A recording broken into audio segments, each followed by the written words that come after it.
Hey guys, welcome back. I hope you are having an amazing day. Let's get right into the stories, and the first one is a pro revenge story. So this went down a few years back, around 2018 or so. I was working for this big tech company in London, running their web dev team. We were setting up this new office with different squads, my coding crew, the content writers, and the SEO dudes. When I joined, the interviews were with the office boss, Jake, and this SEO guy, Rahul. Standard stuff. They asked if I could do this or that, and I'd be all, sure, no problem, or, yeah, but you'd get better results doing it this other way. I landed the gig and hit the ground running that first year. Building out my team, redoing a bunch of sites. It was a whirlwind.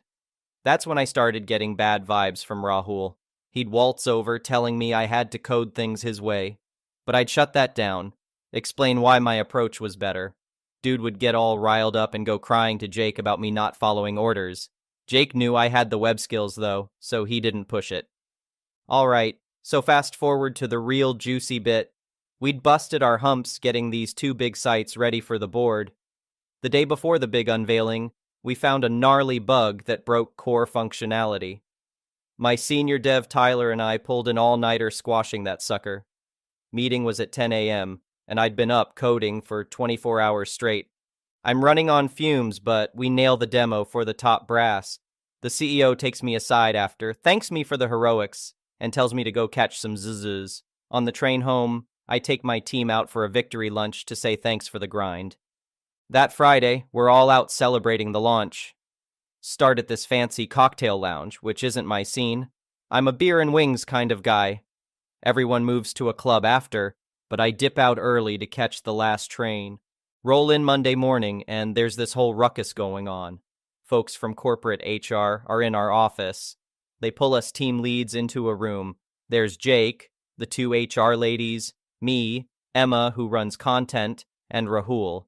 Turns out Rahul's boy Rajesh from SEO went and filed a racism complaint against my guy Tyler from Friday night, saying he was spewing all kinds of vile stuff at the club. I'm like, no way, Tyler's as chill as they come.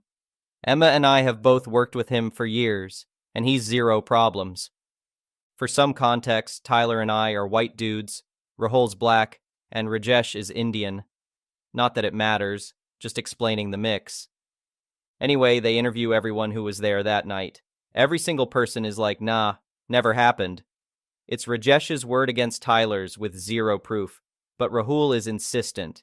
He wants Tyler fired on the spot for being racist scum who shouldn't be in the workplace. Thank goodness Jake and HR kept level heads. They gave Tyler a warning about inappropriate comments, even though it was total BS from Rajesh. Things settled down for a couple months. Then one of the content guys, let's call him Bill, pulls me aside. He overheard Rahul and Rajesh plotting the whole racism claim as a way to take a run at my team since I wasn't falling in line with Rahul's demands. Their genius plan was to get Tyler fired for being a racist POS. Then Rahul would say I had failed as a manager for letting such a thing happen under my watch, meaning I'd be the next one on the chopping block. Bill said he tried telling HR about overhearing the scheming, but it was his word against theirs. I was fuming, but I knew I needed to play this smart. Didn't let on to Tyler or anyone that I was on to Rahul and Rajesh's petty vendetta. Few weeks go by, and I'm closely watching those two snakes. That's when Lady Luck shined on me in the stairwell. I'm out for a smoke break, and who's there jabbering away but Rajesh himself? He clocks me and goes white as a ghost mid-conversation. From what I could hear, he was inquiring about some kind of school and asking about visas. Seemed sketchy as hell. My spidey sense was tingling, but I didn't have concrete proof yet. Few days later, I'm upstairs at our headquarters. New office manager is posted up there full-time, so I gave him the heads up about overhearing Rajesh's fishy call. Mentioned they might want to review his visa status and eligibility to work here. Nothing happened for a week or so. Then bam! Rajesh just stopped showing up to the office. Couple days after that, I hear through the grapevine that dude got straight up fired. Turns out his visa was no longer valid and the company wasn't interested in sponsoring him for a new one. Piecing together more of the story, Rajesh was originally from Dubai, Came here on his wife's student visa after she got into some course, but her studies wrapped up recently, putting their visa situation in jeopardy. That call I overheard? Rajesh was trying to get admitted to one of those sham colleges you hear about.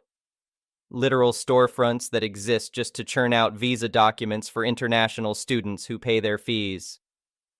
With the wife's visa about to expire and no steady income to pay the costs of this scheme, Devian Baku dude had no choice but to book a flight back to Dubai when we gave him the boot. Bye, Felicia? As soon as I heard what went down, I filled Tyler in on the whole messy saga. How Rahul and Rajesh tried to take him out with that bogus racism claim, all because I wasn't being a yes man for Rahul.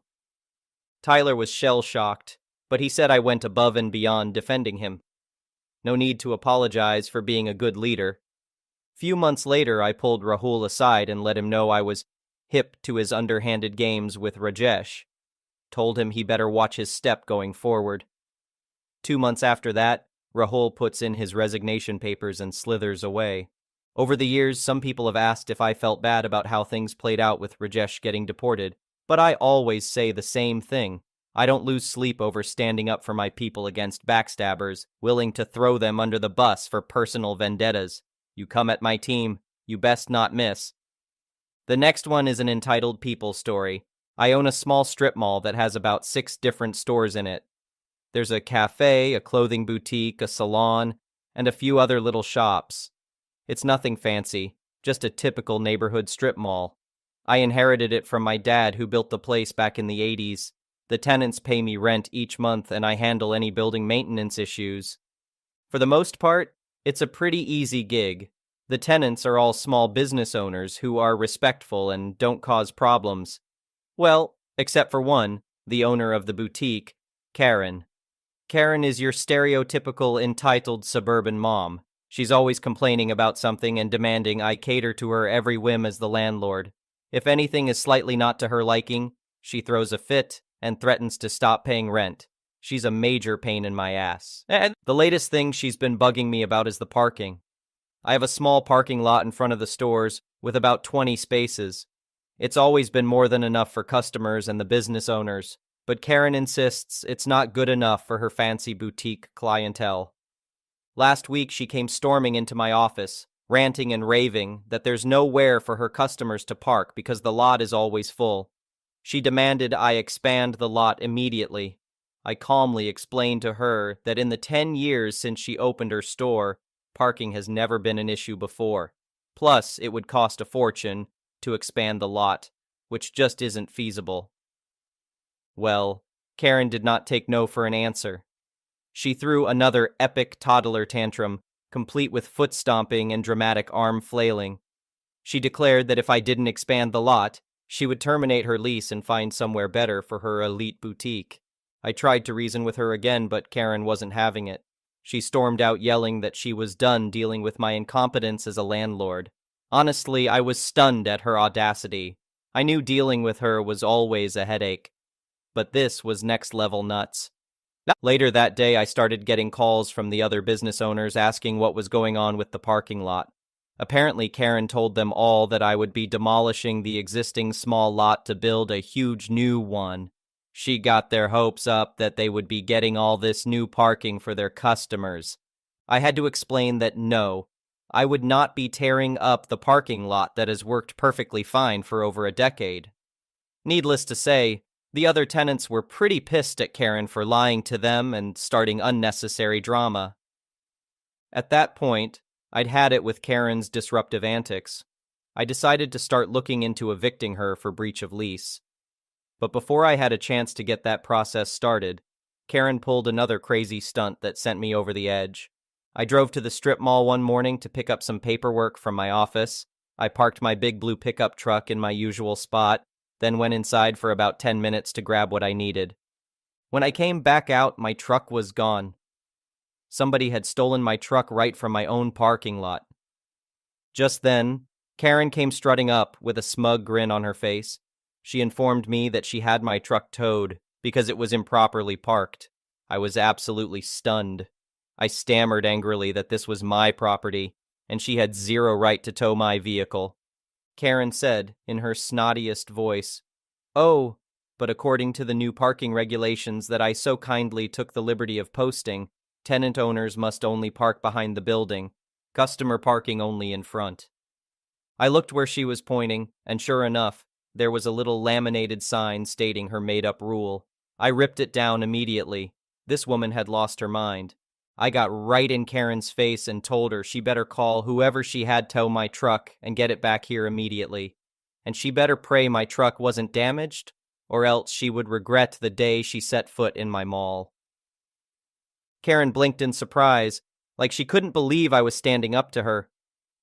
Her smug smile faltered a bit before she cleared her throat and declared, "Oh, please, I was doing you a favor. That hideous truck was bringing down the whole aesthetic I've so carefully crafted for this parking lot." I had finally reached my breaking point with this deranged woman. Something in me snapped. Without thinking, I hauled back and slapped Karen right across her entitled face. She staggered backwards, shrieking, "Did you just hit me? Oh my God, I'm calling the police." Karen grabbed her cell phone out of her obnoxiously large designer handbag, but before she could dial, I ripped the phone away from her. "Give me that phone, Karen! We're calling the tow company and getting my truck back here first. Then the cops can come and arrest your crazy ass for illegally having my vehicle towed," I yelled. Karen started sputtering excuses, but I cut her off. It was time she listened to me. I explained in no uncertain terms that she had zero authority to make up bogus parking rules or tow vehicles. As the property owner, I was in charge.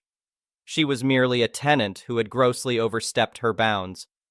Realizing she was trapped, Karen's belligerent facade started to crumble.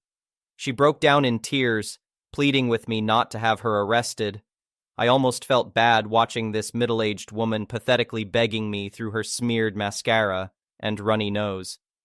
But then I remembered all the hell she had put me through. The police were definitely still getting called. However, I decided to have mercy and not press charges as long as Karen agreed to terminate her lease and vacate the property immediately. She tearfully agreed to my terms. I got my truck back, safe and undamaged. Karen moved out her boutique that very week. The other mall tenants were thrilled to see her go.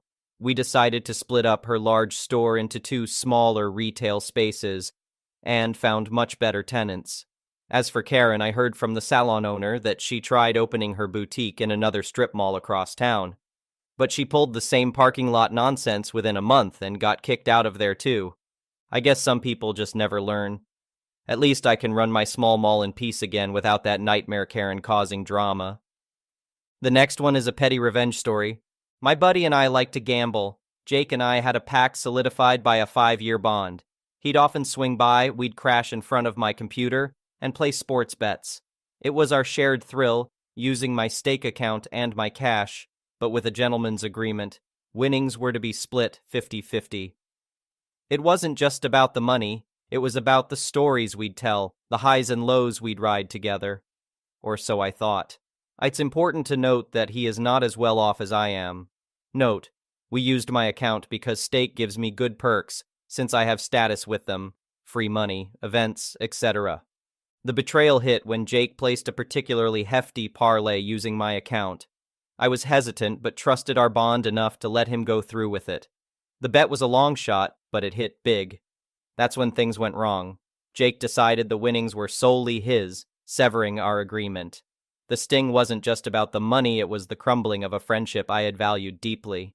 Fate, however, has a funny way of setting the scales right.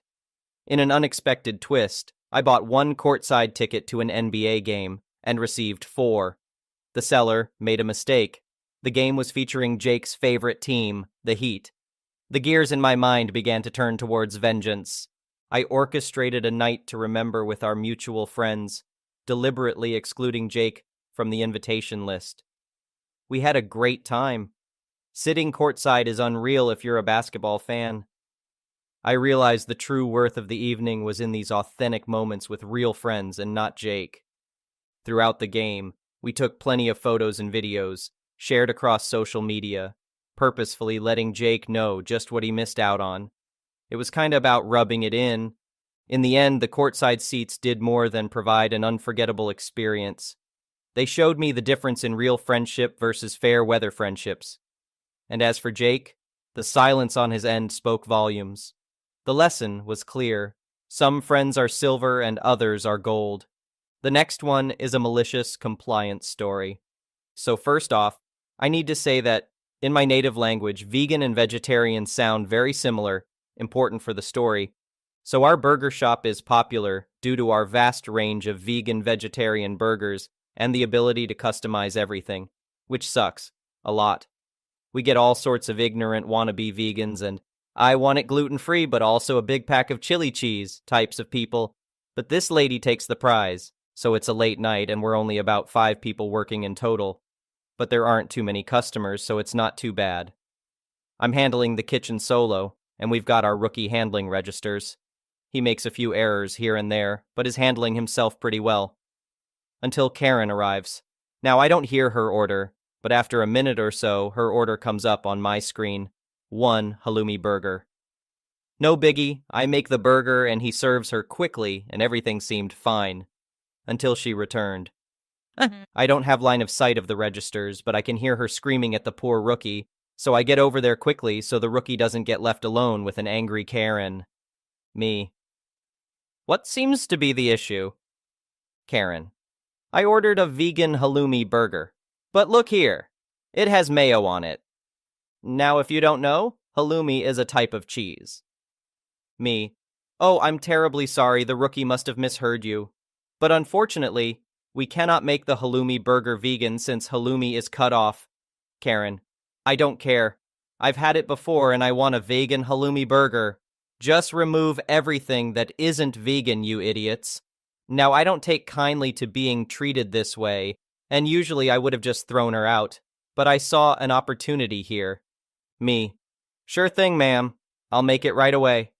But what she obviously didn't know is 1, halloumi isn't vegan, and 2, the bread we use for it is brioche, which contains butter. So I grab a paper wrap for the halloumi burger, put some lettuce, onion, and tomatoes in there, and wrap it up. I put on my best fake smile and gave her the obviously not burger-shaped burger and said, "Here you go, ma'am, 1 completely vegan halloumi burger."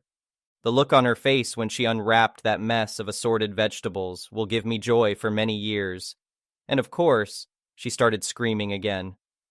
Karen, is this a thing joke? What the F do you think you are doing? I want your manager now, you idiots. And like a summoned genie, my manager came over from the drive area to see what all the commotion was about. Karen, this idiot can't make a effing vegan halloumi burger and tries to give me this crap instead. I want my effing money back and I'm gonna report you all to corporate. Manager, cool as a cucumber. Well, lady, this seems to be correct, because last I checked, halloumi was a cheese, and our bread contains butter. So would you like to change to one of our regular vegan burgers, or are we done here? Karen was fuming. We could have used the heat from her to grill our meat on. She did a full 180 and kept screaming on her way out. Karen, this is not over. You will pay for this. As soon as she was out the door, we collectively lost our crap, just laughing at that poor pile of lettuce, onions, and tomatoes. As far as I know, she hasn't come back, and we still haven't paid. The next one is an entitled People story. This is a story and rant about a Karen couple, being my brother-in-law, let's call him Ken, and sister-in-law, she'll be the Karen. FYI, I'm Asian and we stay with our parents, important. So, my husband and I had dated for 8 years before getting married, and I had heard a lot of stories of their entitled attitude during that time. So when we got married, I was prepared and expected some drama, but man, was it some drama? Their drama is never ending, and they can create drama out of anything and everything. There are a lot of small incidents that I would like to mention, but that's for later. First of all 4 of us work and we earn much better than Ken and Karen, and that is a point of jealousy for them. Also, my side of the family is better off financially and also has better relations. A joint family, my uncles and aunts and their kids stay together and have good relations with each other. This also makes Karen complain that I come from a big rich family and am allowed to do whatever, as if she has restrictions. My mother-in-law, MIL, and father-in-law, FIL, are very kind and good people, but they are also very old. Since Ken is the first child, he is very spoiled. He needs to be spoon-fed everything. He's about 38 years old and he can't even write an application for himself. He requires Phil to do it for him, and since Karen saw this attitude when they got married, she does the same. They think they are entitled to FIL's money and resources. They're always out for him when he spends money. Although it's his money, they try to keep him in check. One time, Karen even asked him for his bank statements to see where he was spending. Phil is retired and doesn't have much income due to loans and stuff, but he still runs the house like buying groceries and taking care of Ken and Karen's children, and he is still undermined and humiliated by them. And it's worse with Meal. They treat her like a maid who is to clean for them, cook for them, and take care of their children and then get complained about that she's not doing her best.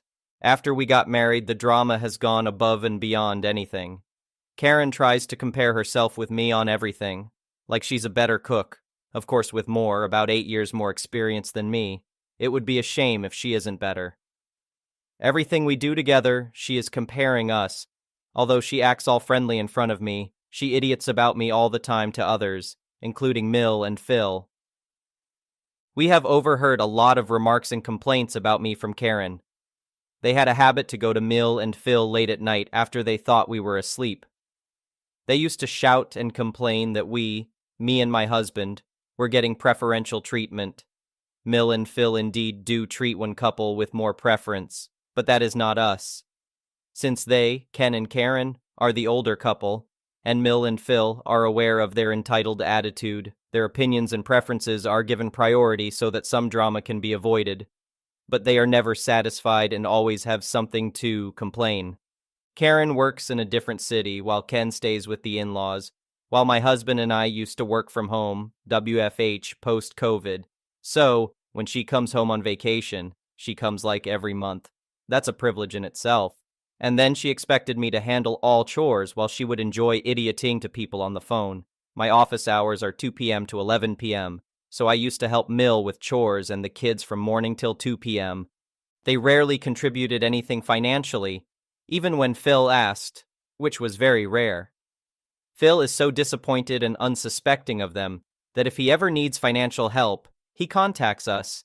And of course, we help because it is the right thing to do. We take helping family as a responsibility, while they consider it a tedious task.